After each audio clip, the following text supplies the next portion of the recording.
Tumaco, una hermosa región ubicada en la costa del Pacífico colombiano, es una ciudad que fusiona la riqueza cultural con la belleza natural. Pero en 1979, este rincón del país fue sacudido por un desastre natural que cambiaría el estilo de vida de miles de personas.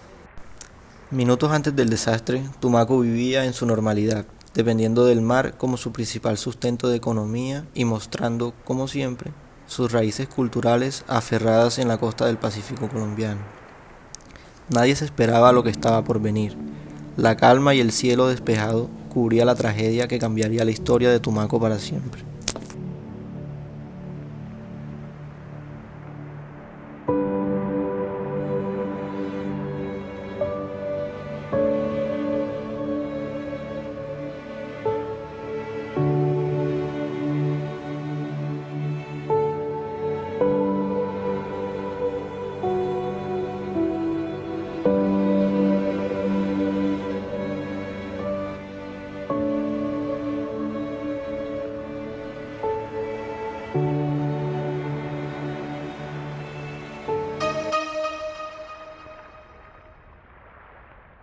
A las 3 de la madrugada, el 12 de diciembre del año 1979, fue un día caótico para los pobladores del Pacífico colombiano, específicamente aquellos que habitaban el Charco, Mosquera y San Juan de Acosta, lugares que se encontraban al norte de Tumaco, no muy lejos de la capital portuaria de los corregimientos cercanos. El océano se levantó con una furia implacable, con olas de casi 3 metros. El tsunami impactó sin previo aviso, dejando a la comunidad en estado de shock y desesperación, a poblaciones de pescadores en donde la máxima cantidad de personas por municipio no superaba los 40.000 habitantes. Lugares olvidados por el Estado donde la gestión de riesgo, la infraestructura, el control político son términos extraños para sus pobladores. Muchas de esas poblaciones son corregimientos de Tumaco, por lo que dependen del mover comercial y económico del municipio. Para el año 1979, en el gobierno de Julio César Turbay, el narcotráfico empezaba a coger fuerza en el país, y Tumaco, dentro de los grandes puertos, no era la excepción. Gobernada en el cartel de Cali a finales de los años 70, el olvido gubernamental en la zona era sumamente extensivo y el desarrollo social giraba en torno a esto. Para esta época el desarrollo en esta región era nulo y por esta razón creemos que los impactos en esta zona fueron mayores.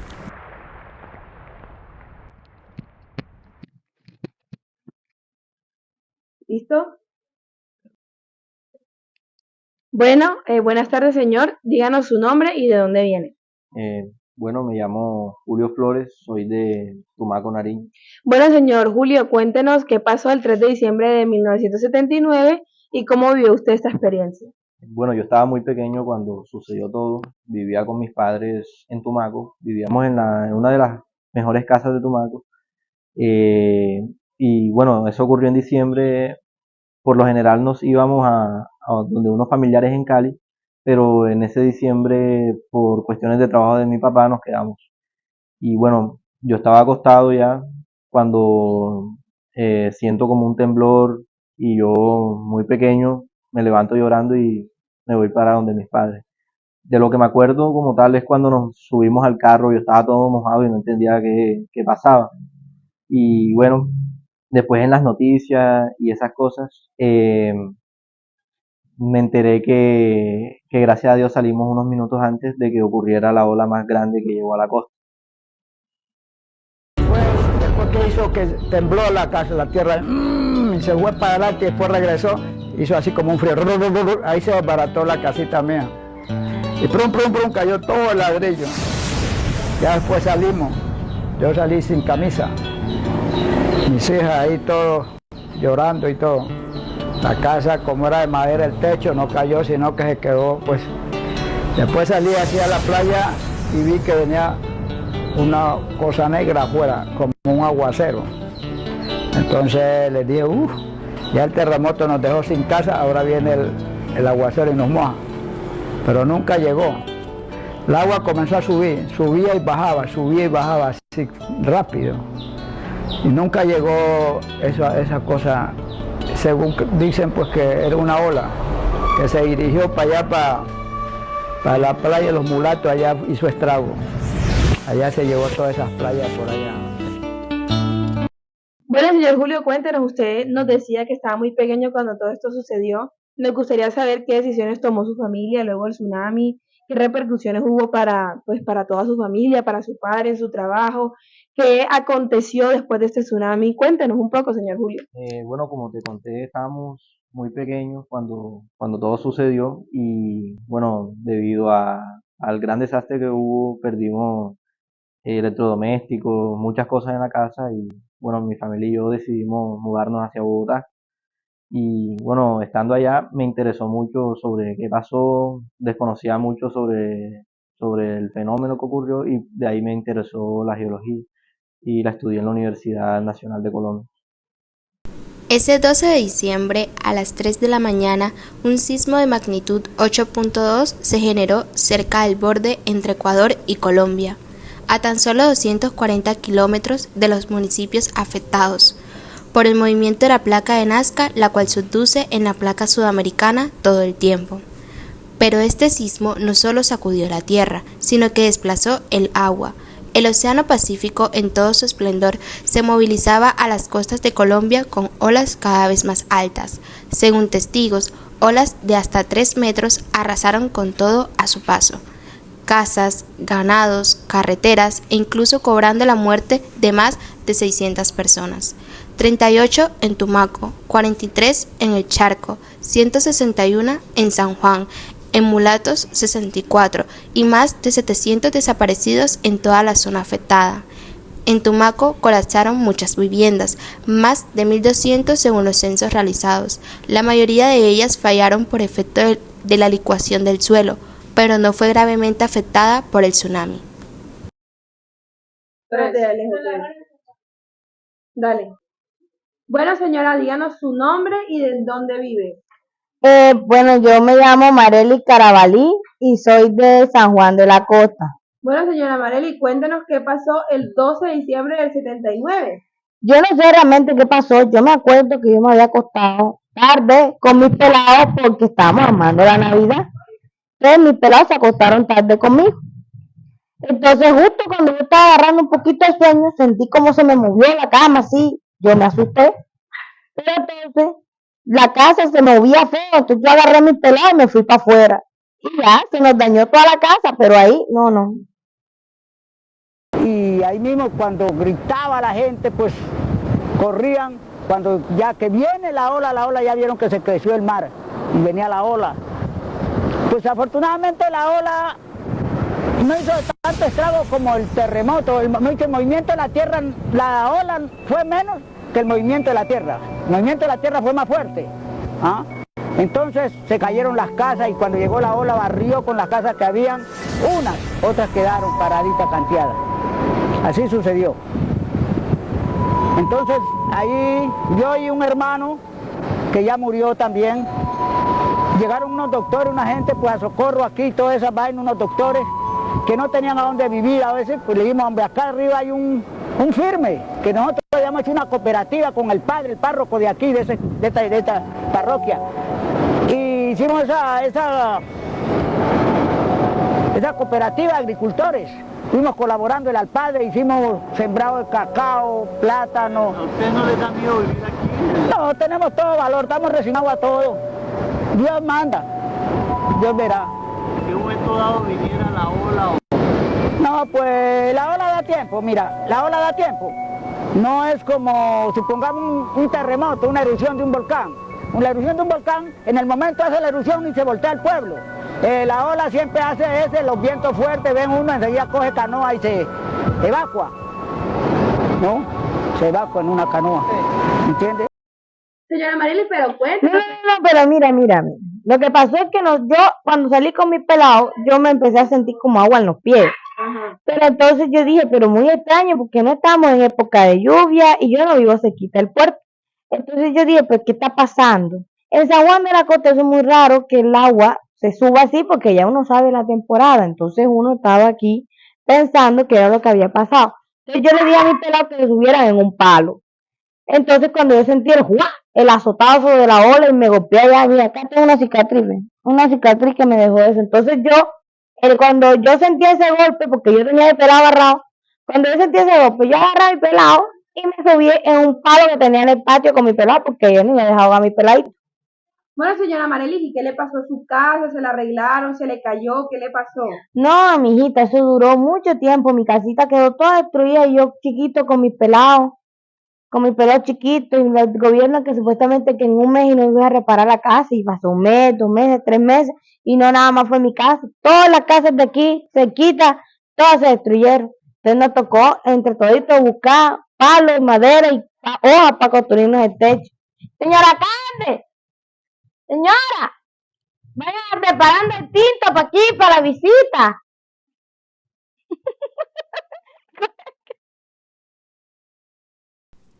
La subsidencia que se generó en algunas de las zonas de la costa no fueron las únicas perjudicadas. La isla de Guano, a unos 2 kilómetros de Tumaco, desapareció completamente por el efecto del agua. Árboles fueron arrasados inundando las zonas en las que se encontraba y muchas de las playas desaparecieron por el agua. La línea de costa que existía desapareció. Además, el movimiento sísmico trajo consigo licuefacción en muchas zonas a lo largo de la costa desde Colombia hasta Ecuador. Fallos de taludes por extensión y hundimiento lateral, pérdida de resistencia al soporte, grietas en el suelo y ebullición de arena fueron algunas de las evidencias de las consecuencias naturales del tsunami. Así como han sido diferentes los maremotos que hayan asolado las costas nariñenses. Lo impresionante aquí es cómo la fuerza del gobierno nacional no ha sido evidente. Es cierto que no se puede predecir cuándo va a ocurrir un terremoto, pero sí es posible estar preparado y disminuir las afectaciones que puede ocasionar. Hablan de la importancia de reubicación de los poblados, algo muy difícil cuando se habla de tierra, pero no imposible si hay voluntad política. Hace falta ayudas públicas preventivas frente a los riesgos naturales, solo así hay mitigación de impacto y salvaguardia de vidas.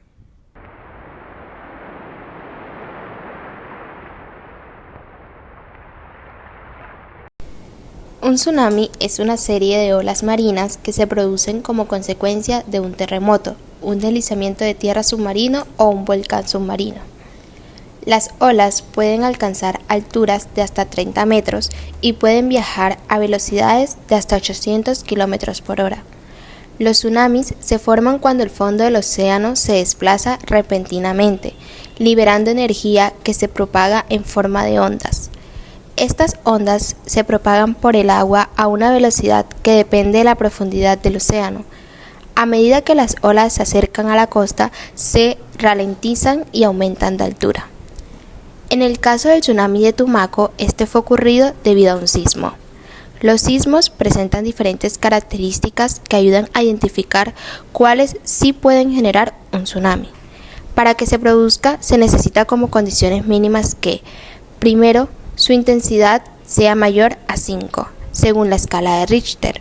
Segundo, el epicentro del terremoto no debe ser muy profundo ni superficial, entre 20 a 50 kilómetros. Y tercero, debe estar asociado a una falla tectónica del tipo normal o inversa que genere desplazamientos de volúmenes netos de agua positivos.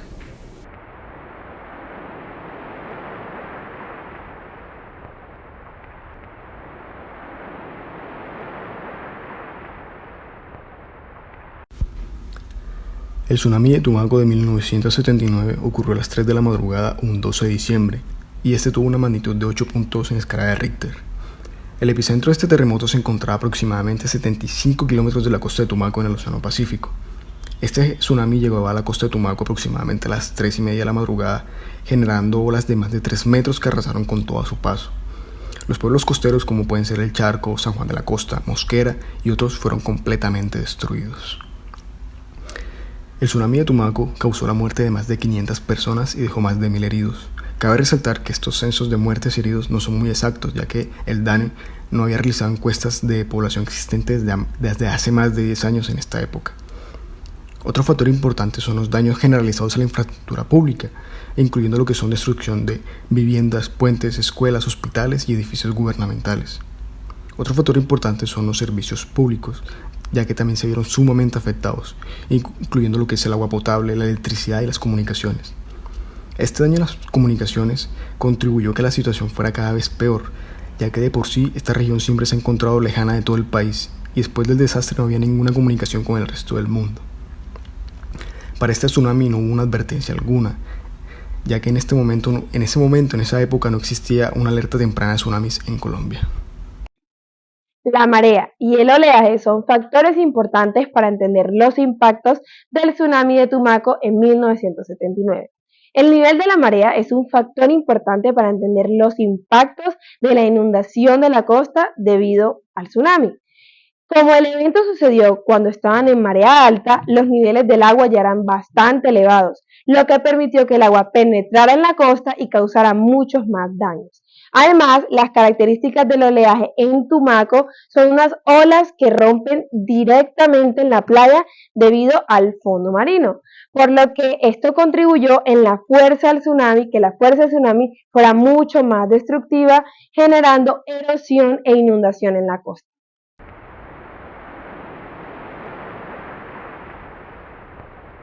¿Y qué pasó después? El gobierno colombiano respondió al desastre. Se envió ayuda humanitaria a las áreas afectadas, incluyendo alimentos, agua, refugio y atención médica.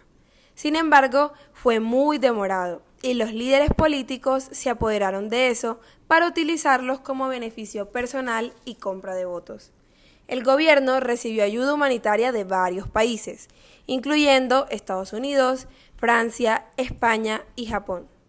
La Fundación Solidaridad por Colombia acudió al municipio para ayudar a los damnificados. La organización, constituida en 1979, llevó brigadas de salud a Tumaco y proveyó materiales para reparar o construir las viviendas. También se inició un programa de reconstrucción que se prolongó durante varios años. Se necesitaron varios años para construir las viviendas, los edificios públicos y los servicios públicos de Tumaco. El tsunami de Tumaco tuvo un impacto significativo en el desarrollo de la región. Se construyeron nuevas viviendas, edificios públicos y se mejoraron los sistemas de alerta temprana para tsunamis. Un ejemplo de esto puede ser en la década de 1980, la cual se llevó a cabo un proceso de reconstrucción de infraestructura destruida por el tsunami y se ubicaron nuevos asentamientos humanos en zonas que ya no son riesgosas. También hubo un apoyo más nacional e internacional. Sin embargo, hay que resaltar que esta zona sigue sufriendo un flagelo, el cual es el conflicto armado, que retrasa este desarrollo, lo que puede ser la coca, el narcotráfico, todo esto deforma la economía local. En los últimos 15 a 20 años, Tumaco ha intentado resurgir social y económicamente, y todo esto ha venido apoyado por proyectos de desarrollo rural, turismo y mejoramiento urbano. También hay una presencia mayor institucional. Para los problemas estructurales como pueden ser la pobreza, el desempleo, déficit de servicios públicos, violencia urbana o desigualdad, el municipio sigue vulnerable frente a amenazas como los tsunamis, y en la actualidad Tumaco busca encontrar el rumbo entre grandes retos sociales, ambientales y económicos derivados de su compleja historia y ubicación geográfica. Ok, con todo lo visto anteriormente, se puede decir que ante el fatídico tsunami de 1979, ni en Tumaco ni en las regiones cercanas existía un sistema de alerta temprana ante las amenazas que pueden vivir con estos desastres costeros. Asimismo, se puede decir que las poblaciones no eran conscientes de los riesgos que ellos vivían cuando ocurriese un evento de gran intensidad. También es recalcable que no hubo ningún plan de evacuación o simulacro de evacuación para que la población supiera qué tenía que realizar, por dónde tenía que andar, cómo tenía que organizarse cuando pasara un evento de esta dimensión. Y también es destacable de mencionar que hay poblaciones que se asentan cerca a las zonas costeras y estas poblaciones en sus diseños de casas no implementaban ninguna infraestructura para que les sirviera de defensa ante los tsunamis. En otras palabras, ¿qué se puede decir? Que prácticamente no existía ningún sistema de defensa para minimizar o reducir el riesgo ante posibles tsunamis. Entonces, ¿qué ocurre? Que cuando pasa el tsunami, este toma por sorpresa a toda la población de Tumaco. ¿Por qué? Porque no hubo tiempo para una evacuación coordinada, segura y eficaz por parte del gobierno. La población no sabía qué hacer, la población estaba en shock, estaba alarmada, se dejaba llevar por sus sentimientos y su agobio. Y esto hace que el mar, cuando entra, arrase con todo lo que se le topara por el frente, con casas, infraestructuras, edificios, oficinas gubernamentales, puentes, servicios públicos, con todo, dejando muchas personas muertas, dejando miles de personas heridas. Es decir, que cuando el tsunami entra, lo que se encuentra es con un municipio en estado de indefensa.